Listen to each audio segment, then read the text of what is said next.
बिस्मिल्लाहिर्रहमानिर्रहीम। टेस्टी। जी हाँ, आज हम बनाएंगे बहुत ही टेस्टी चॉकलेट स्पंज केक। अक्सर औक़ात जब मैं आपसे केक के डिज़ाइंस की वीडियो शेयर करती हूँ तो अक्सर कमेंट आते हैं कि आप ही केक का स्पंज बनाना भी सिखाएं।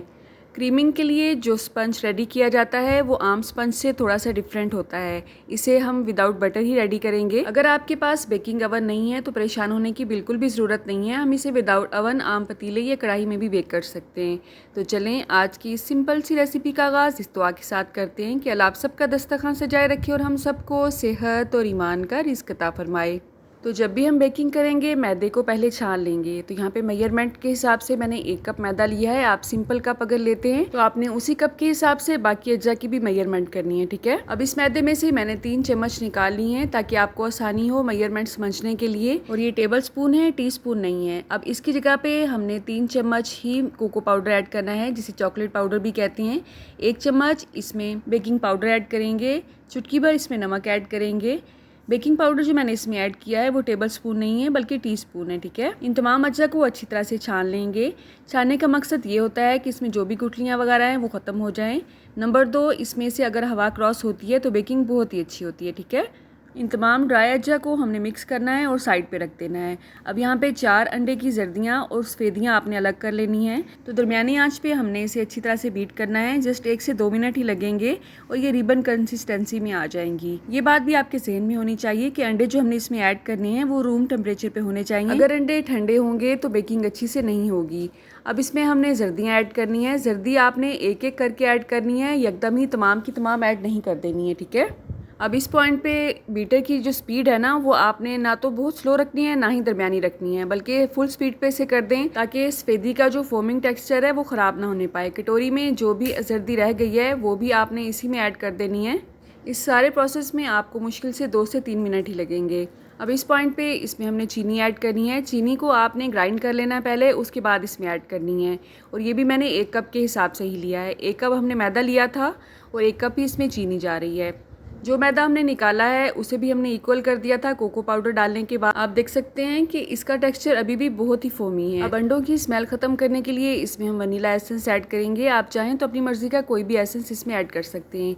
ये मैंने 1 टीस्पून ऐड किया है। इसे भी दरमियानी स्पीड पे जस्ट 1 से 2 सेकेंड ही लगेंगे और ये बहुत अच्छे से मिक्स हो जाएगा इसमें। अब बीटर का काम ख़त्म हो चुका है, इसे हम साइड पे करेंगे।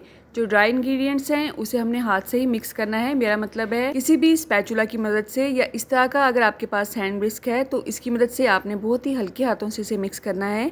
यहाँ पे मैंने वीडियो की स्पीड को थोड़ा सा तेज़ किया हुआ है, इसलिए आपको लग रहा है कि मैं इसे जल्दी मिक्स कर रही हूँ। अगर आप इसे बहुत ज़्यादा सख्त हाथों से और ज़ोर ज़ोर से मिक्स करेंगी तो केक का जो स्पंज है वो सख्त हो जाएगा। अब यहाँ पे हमने जो भी सांचा लेना है वो आपने पहले से ही ग्रीस करके रखना है। उसके नीचे अगर आपके पास बटर पेपर है तो बटर पेपर लगा लें। मैं आम जो नोटबुक का पेज होता है उसी के ऊपर ही ऑयल लगाती हूँ। आपको बटर पेपर की बिल्कुल भी ज़रूरत नहीं रहती है। इस तरह से जब आप ड्राई इंग्रेडिएंट्स को दूसरे अज्जा में मिक्स करते हैं, साथ ही आपने पतीले को या कढ़ाई को प्रीहीट होने के लिए रख देना है। अगर आप प्रीहीट नहीं करेंगी पतीले को या कढ़ाई को तो आपका केक जो है वो अच्छी तरह से फूलेगा नहीं। अब पतीले को हम अच्छी तरह से कवर कर देंगे। इसके सेंटर में आपको सुराख नज़र आ रहा होगा, इसे भी हम कवर करेंगे ताकि इसमें से कोई भी हवा बाहर ना निकलने पाए। चूल्हे की आंच को आपने पहले ज़्यादा करना है 5 मिनट के लिए और उसके बाद आपने बिल्कुल ऐसे स्लो करना है जैसे कि हम चावलों को दम पे लगाते हैं, ठीक है। और इस आंच पे आपने इसे 55 टू 60 मिनट के लिए बेक करना है। तो तकरीबन 1 घंटे के बाद आप देख सकते हैं अल्हम्दुलिल्लाह केक बहुत अच्छे से बेक हो चुका है। इसके सेंटर में टूथपिक इंसर्ट करके देखेंगे, अगर ये बिल्कुल क्लियर आएगी तो इसका मतलब है केक बहुत अच्छे से बेक हो चुका है। 5 से 7 मिनट के बाद इसे डिमोल्ड करेंगे। कटिंग आपने फ़ौरन नहीं करनी है। तो इसकी बैक साइड भी आप देख सकते हैं अल्हम्दुलिल्लाह केक बहुत अच्छे से बेक हुआ है। कोई भी जला हुआ पार्ट आपको इसमें नज़र नहीं आएगा। जब केक अच्छी तरह से ठंडा हो जाएगा उसके बाद आपने इसकी कटिंग करनी है। जैसे भी आप इसकी कटिंग करना चाहते हैं, तो मैंने इस तरह से लेयर्स में इसे काटा है। आप देख सकते हैं बहुत अच्छी सी इसकी जाली बनी है। अगर आपने अगले दिन इसकी क्रीमिंग करनी है तो आप इसे किसी एयर टाइट डब्बे में डाल के फ्रिज में भी रख सकते हैं। उसी दिन मैंने दूसरा केक भी बनाया था और आप देख सकते हैं अल्हम्दुलिल्लाह ये भी बहुत अच्छे से बेक हुआ है।